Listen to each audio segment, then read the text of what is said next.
Hey, so I'm actually broadcasting from Ohio today, so hello from Ohio at my mom's house. But I wanted to share with you a little more information about how these Q categories work. And so here I am, you can see I'm in my Agorapulse dashboard. This happens to be my Twitter profile. And when you go to the profile settings and under publishing, click on or tap on publishing cues, here you can see, as part of my screen, different cues, different categories, and different time slots that I have per day. That's one of the differentiators between Agorapulse and some of the other tools that you might be looking at or talking about. Agorapulse allows you to set up a queue to share posts over time, but you can actually set up different categories and have different time slots for those categories. So you don't just have one queue, you could have 2, 3, 4, up to 10 different queues and a different schedule for each one of those queues. Now, how you use them is totally flexible. You can name them whatever you want, and you can put whatever kind of content within those category queues that you want. I'll walk you through how I do it. That might give you some ideas. I have a curated queue, which is where I take anything that I've found on the web that somebody else has created. Maybe it's a news item, maybe it's a new article from Jen or Steph or somebody like that, and I can throw that into my curated category. Then I have my evergreen category, which is all of my own content that is evergreen, right? So it may be a post that I wrote years ago, but it's still valid today. It still is relevant to my audience today. So that's where I have my evergreen content. And then I have a guest posts queue, which is everything that I've written and published on other people's articles or other people's websites, I should say. And then finally, I have a sales queue, and this is where I am making sure that at least every once in a while, I'm putting out a sales message. Now, in my case, my sales messages are really more lead generation, right? So I'm offering an ebook or something like that that somebody can download and get that particular piece of information, then I get their email address. So as you scroll down, or as I scroll down, you can see I've set up different time slots and different schedule that allows these two different categories to intermingle without competing. Right, so on Mondays at 9:05, I have an evergreen post that tweets out, and then just about an hour later, if there's anything in the curated queue, it'll go out then, and I'm not going to share another evergreen post until 11:29. Now, these posts, like I mentioned, if there's nothing in your queue, nothing goes out. So if I don't have anything in my curated slot, it's a good hour and a half to 2.5 hours before I might tweet again, and that's fine. Then I've got sales messages once a day at different times, and then I've guest posts a couple times a week going out. I can delete these time slots. I can add new time slots easily by picking a category, choosing a time, and then selecting what days of the week I want that particular time slot to appear. Maybe it's once, maybe it's every day of the week, totally up to you. Notice also that there is a default little label right there. That means there's always got to be one default queue or one default category. We recently changed it so that you can change which category is default. I like to have my curated one because when I am adding content on the fly to my schedule, it's curated content. My evergreen content I've already set up. My sales messages I've already set up. My guest posts I've already set up. Those I really don't touch unless something new has been published, which isn't that often.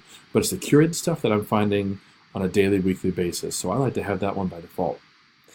Other people are using this in a completely different way.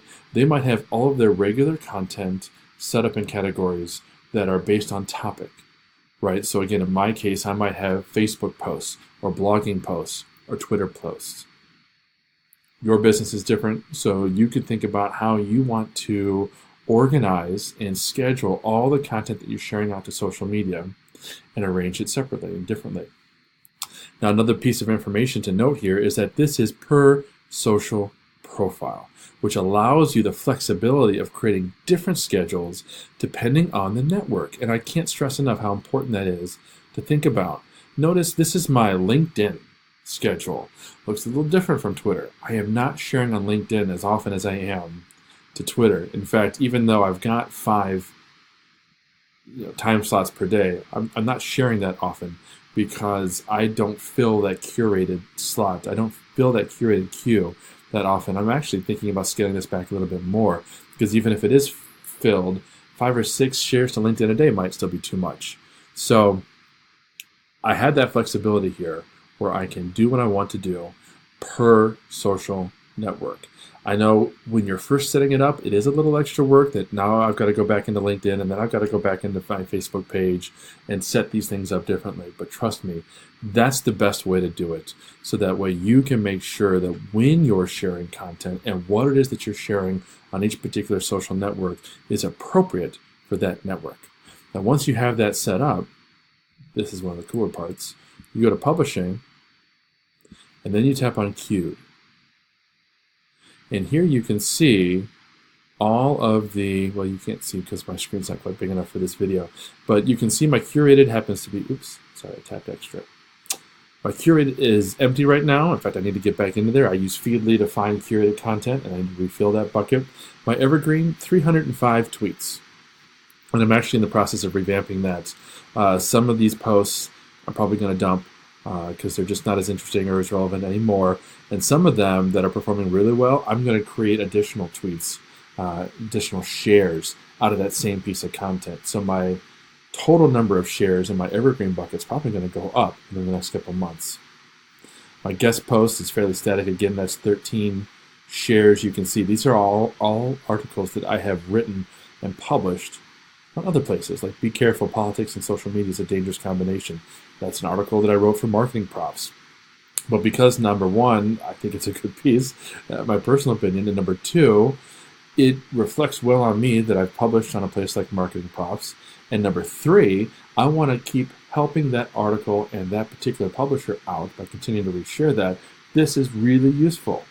I can keep sharing that article and keep drawing interest and traffic to that, and making sure that I benefit and the publisher benefits, and of course my readers benefit. I think this is really interesting content. I tried, to make really great, helpful pieces of content for my audience. And then again, you can't see it because I can't scroll to the right in this video. But there's also a sales column, and I've got 12 or 13 ebooks that are going out there. But oh, sorry, again, I'm tapping a little too extra. So what I wanted to draw your attention to was that when you have a category set up, you can pause it. So you can either use this as a repository for stored tweets, which is a little bit of a hack, right? If you ever want to just have some pre-canned information that you share every once in a while, you can put them in a category and keep it paused. And then you can drag these messages back and forth. Or you can edit the category. And if it's a live category, like this evergreen one, oops, okay, you can shuffle it. There we go. You can shuffle the posts, and you can also export the content as a CSV. So if you do get one set up and you've been adding to it maybe manually over time for one of your profiles, and then you decide you want to set up that same category for another profile, you can export it as a CSV and then import it into the second social profile. I recently did this for my guest posts queue. I wasn't really sharing these out on other networks as much as I should have or could have. So I had them already here, and I exported it as a CSV, and I imported it into a couple other social profiles. So that's, in a nutshell, how the Q categories work within Agorapulse. And again, some differentiation between Agorapulse and some of the tools that you might look at. Buffer does allow you to do this, but you have one queue, and it's one queue per social profile. So you don't have that flexibility of having different kinds of content going out at different times and different schedules. Hootsuite, unfortunately, is totally different. Hootsuite just has auto schedule, which is the same concept as a queue, but you have no control over what kinds of content go out per social profile. You have no control over the schedule per social profile. If you create a share in Hootsuite, and you say you want to share that piece of content to LinkedIn and Twitter and your Facebook page, and you click auto schedule, Hootsuite's going to post them on all three social networks at the same time. That's just the way that Hootsuite works. Now, there are other tools if you like this scheduling,